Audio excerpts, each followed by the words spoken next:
What up, family? It's your boy Amadu back with another review, and this time I'm giving the non-spoiler, or as best as possible, non-spoiler review for Avengers Endgame.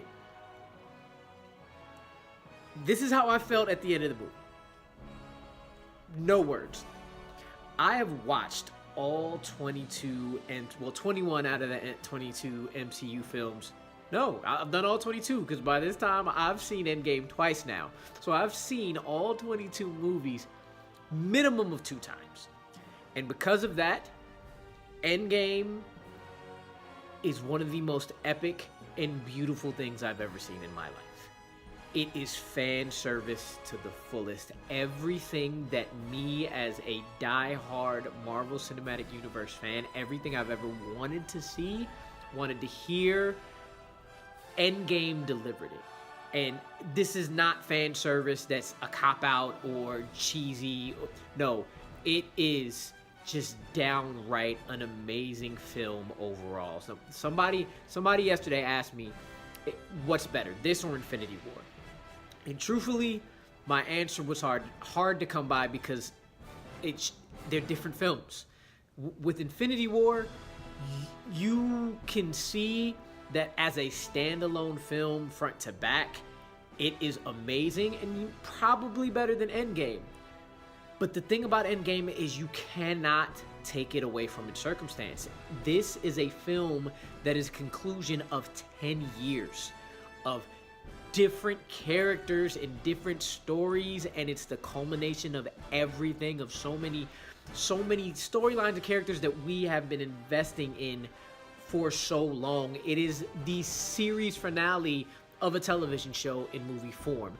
So you can't take it away from those circumstances.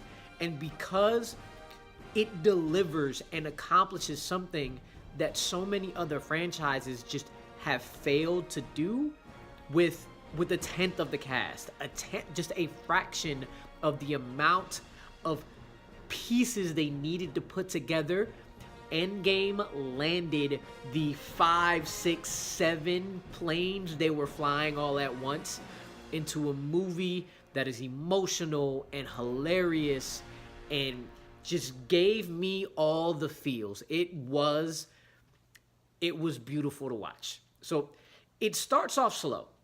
It's a slow burn, and coming off of Infinity War, it has to be a slow burn. That snap was one of the most heartbreaking things in movie that a lot of people wasn't expecting. So you can't come into Endgame actioned out and comedy. No, it starts off really emotional, but as it continues to move, that slow burn continues just to go faster and faster and faster. And in the first maybe act and a half, the stakes and what happens with the aftermath of the snap really is what they hone in on. And then once you get to that third act, whew, wait for my spoiler review on that.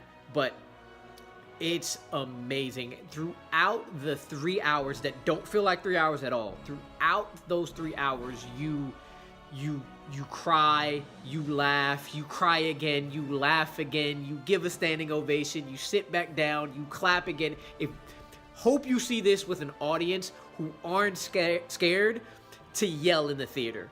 Because on my first viewing, I saw it with fans who clapped every 10 minutes. And the second one, people were a little scared. And I was just like, oh, come on. Stan Lee just went on the screen. Can we get an applause, please? Look, it's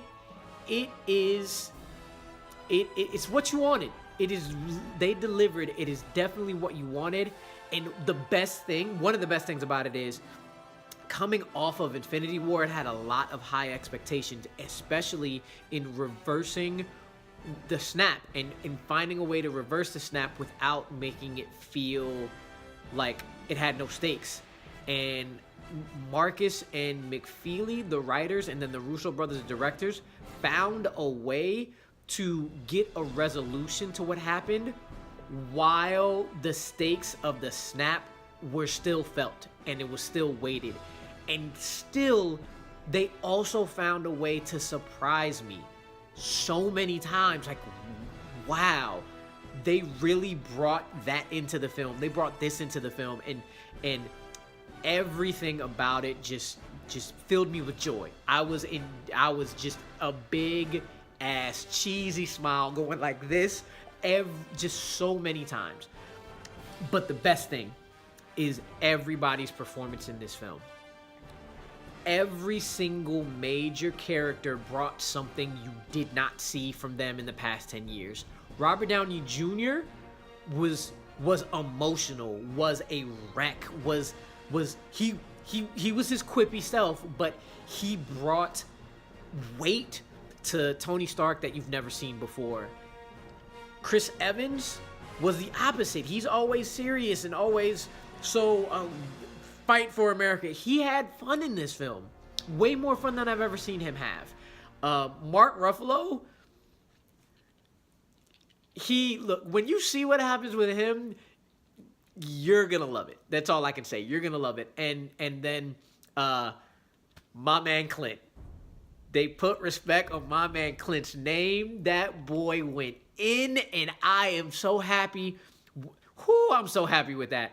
And Scarlett Johansson, her arc from her first film in Iron Man 2 is just the secretary who's somebody to look at, to now, she is probably the most complete character. Her from beginning to end, her arc from beginning to end is the most complete and thought out. This is her best performance. Her best performance, hands down. And then outside of the original 6, I would have to say my surprise performance is Karen Gillan as Nebula. In Guardians 2, and even a little bit in Infinity War, she was just yelling and screaming and very annoying.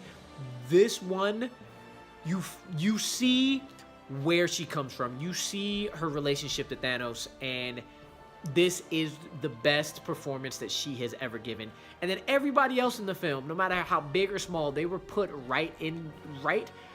right amount of screen time for everybody. I was trying to figure out who I left out. I left out Thor. I got a lot to say about Thor.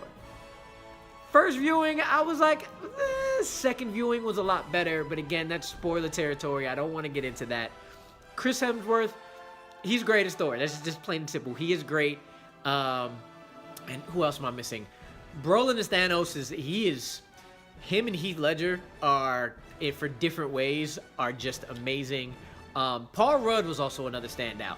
I had not seen Paul Rudd put some emotions into the comedy or balance that, and he balanced the hell out of it. Look, Endgame, I could keep talking for another 10 minutes trying not to spoil it, and I was just gonna make this video go on forever and ever. Endgame, it's not perfect. It isn't. There are a couple things that I was like, I could do without, and on my second viewing, I warmed up to it. So it's not the absolute perfect film, but for again, you can't take it away from its consequences. Landing the perfect ending to 10 years, this film will go down as a masterpiece and a classic. For a masterpiece and a classic, flaws and all. I am so happy. I am just, man. It is probably 2 o'clock my time now. I've seen the movie twice. I have a 4:10 showing, IMAX 3D, to go see this one more time, which I'm hoping with an audience who will start clapping and yelling. Go see this movie, please. Everybody see it. Everybody and their mom about to see this. It's about to cross 300 million. Endgame. Yes. That was it. I'm gonna do a spoiler review sometime soon. Hopefully, out as soon as I possibly can. I loved it, and I hope y'all do too. Leave some comments in the comment section below. I will eventually write something up for this. Hopefully, by the time this is posted, the written review will be down there. But I spent 12 hours of my life watching this film this weekend, so I've been busy or just held up, and I couldn't be happier about it. Comment, like, share, subscribe, and as always, I'll see y'all on the next one. Peace.